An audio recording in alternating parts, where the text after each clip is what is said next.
Good morning, everybody. Welcome to a mobile Let's Ask Paul podcast.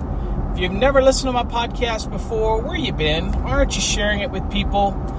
Letting other people on your job site know that there's a podcast they can listen to, whether you're in the car.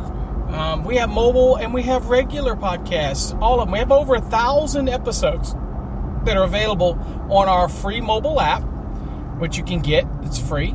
Just go to fasttracksystem.com, fasttracksystem.com. Of course, you can also go to NEC, CHAT, that's necchat.com as well, and you can download it from there. Remember, it doesn't put anything on your phone. It's just a link.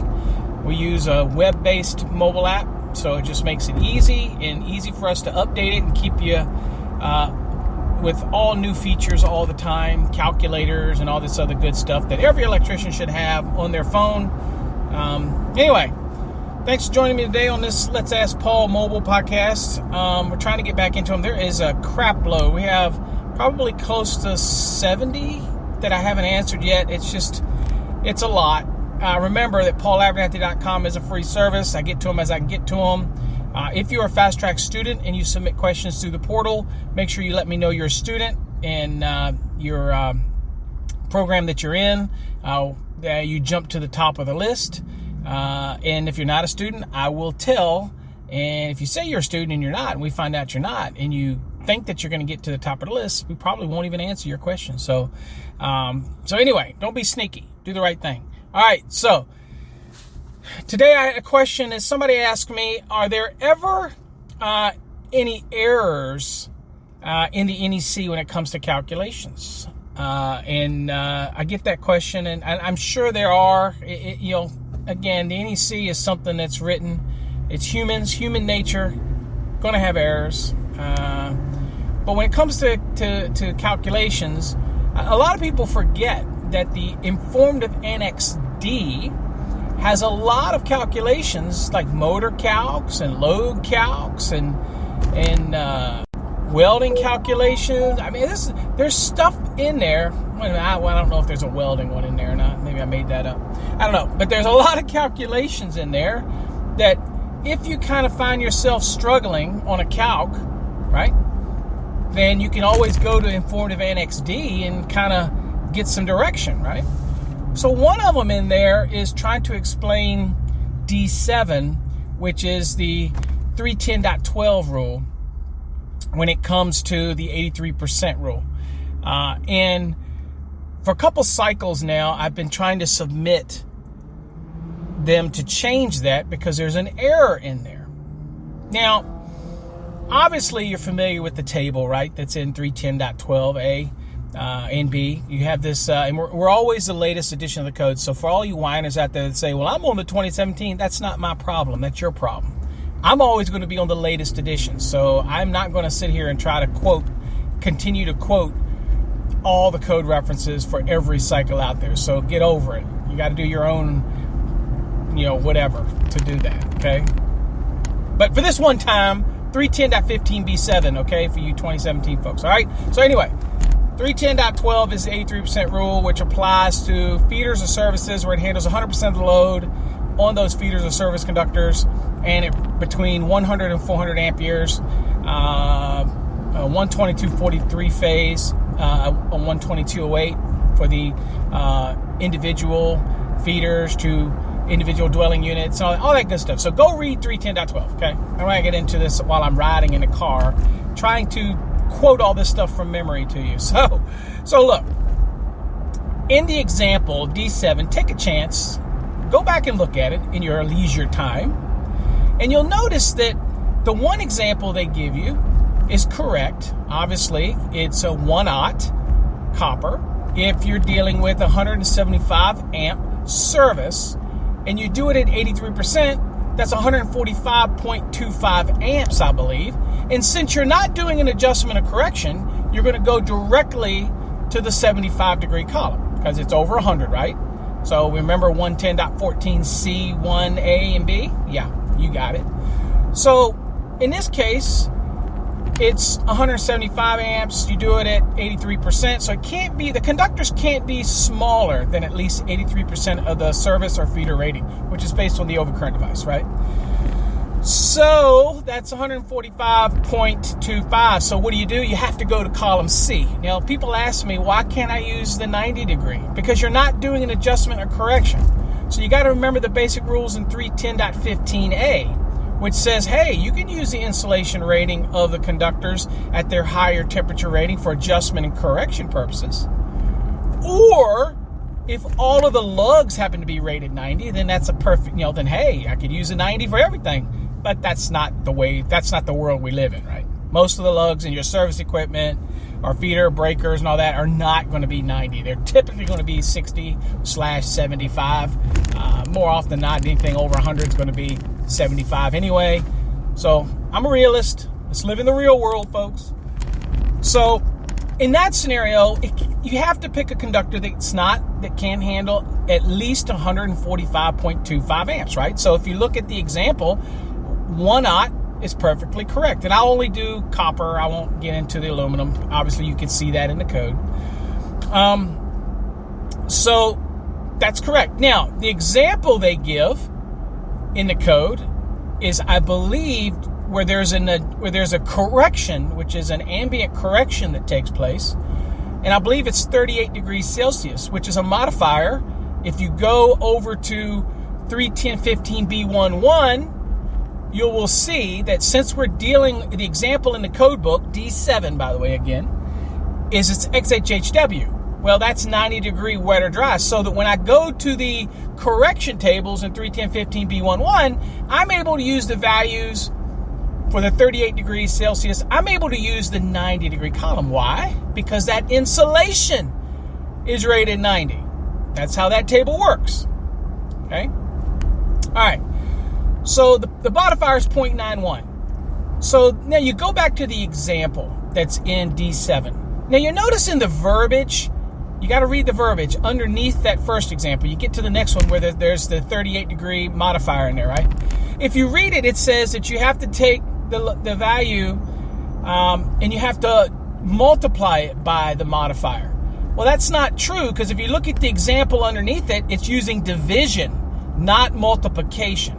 So that's the first error, okay? So basically what you do is, since you know that the amount that you have to be at least the amps that you can't be less than, and you have to size a conductor for, is 145.25 amps, right? Okay, so you use division to look up and go up. Now, since we are going to be doing a correction, 310.15 gives us permission to use a 90 degree column. Why? Because that insulation on that conductor is rated 90. So I'm going to use division. So I'm going to do the 145.25 divided by 0.91. Okay, division, I'm going up. And that's going to give me like 159 point, I can't remember, 159 point whatever, some change.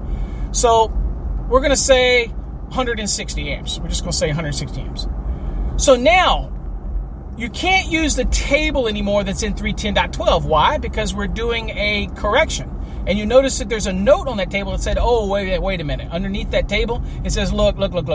This table's only good if there's no adjustment or correction. Well, we're doing a correction, so ignore the table. So what you need to do is, since you're doing a correction, just like you normally would do a correction, nothing's different. Now you just have to make sure that after the correction, I have a conductor that is not going to have an ampacity that's less than what? 83% of the service rating, which was the 145 point, whatever it was, 25 amps, right? Makes sense?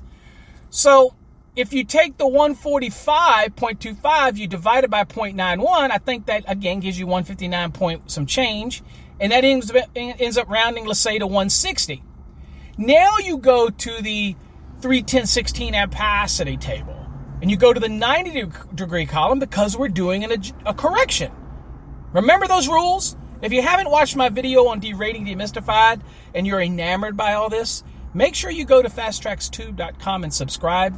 50% off coupon. Use 50 OFF for $49 and change. You're going to get access to all my videos for a year. That's what you need to do. If you really want to learn, that's where you're going to go if you really want to watch some real videos rather than this stuff you might see on the internet. Okay, so anyway, so if you go to the 90 degree column in 31016 for XHHW-2, you'll see that the 1/0 is good for 170, which is the same as it was if you just went to the 75 degree column and there was no correction, remember? That's what the example shows. But if you look at the example in D7, you'll notice that it says that you have to bump it up to a 2/0, right? That is an error. Why is it an error? Well, in the real world, if you wanted to go to 2/0, that's fine. You go for it. But in reality, since you can use the 90 for the correction starting point, then you would use the 170 for the 1/0 under the 90, and then you use multiplication to work down to make sure that after the correction, I have a conductor that can handle what? Not less than 83% of the service rating, which was 145.25 amps. So that 170 times 0.91 ultimately gives you a conductor that's good for, like, again, I'm mobile, so I think it's like 154. Well, a new conductor's ampacity is good for 154. Is that at least 83% of the service rating? Absolutely it is. Because that was what? 145.25. So that means that a 1/0 is still acceptable even after there's a correction for 38 degrees Celsius ambient temperature. And that is not what it says in the NEC. Okay? Now, we're going to get this corrected for the 2026 because it only took what? It only took me 3 cycles to convince the code panel to change it, but they did. I believe it's going to be changed for 2026 to make sense, or at least change the question so it matches the answer that they want to give, which is that 2/0, I guess. I can't remember. I'd have to go look. But they did take some action about it. So if you ask, are there ever errors in calculations in the NEC? Absolutely. That's why they're informative indexes. Okay, informative annex, I should say, because they're basically good information. But you need to learn how to do all these things, folks. You need to learn how to do these calculations because you know what?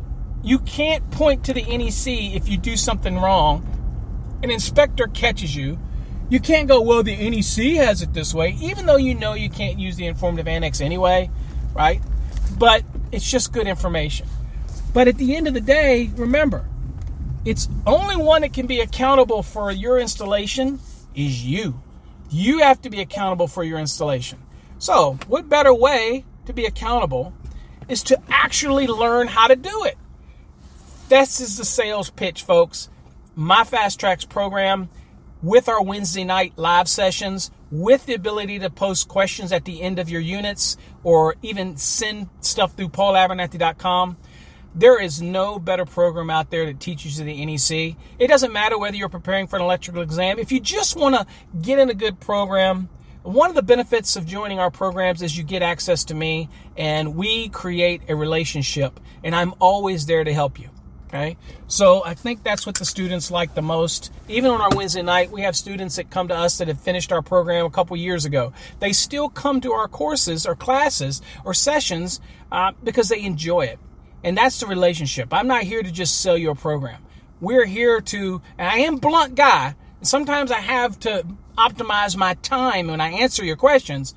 But at the end of the day, that's the relationship we're forming together. And that's what you're paying for, really. You're not just buying a book. You're not just buying a course. You're buying a relationship, right? All right, folks. Till next time, stay safe. God bless. And yes, do the NEC have errors? Absolutely it does. If you have any questions about this episode or any of that's confusing to you, do me a favor. Just go to paulabernathy.com. Submit your question. We'd love to answer questions for you on upcoming episodes. Again, they're piling up, but we'll get to them. Till next time, folks, stay safe.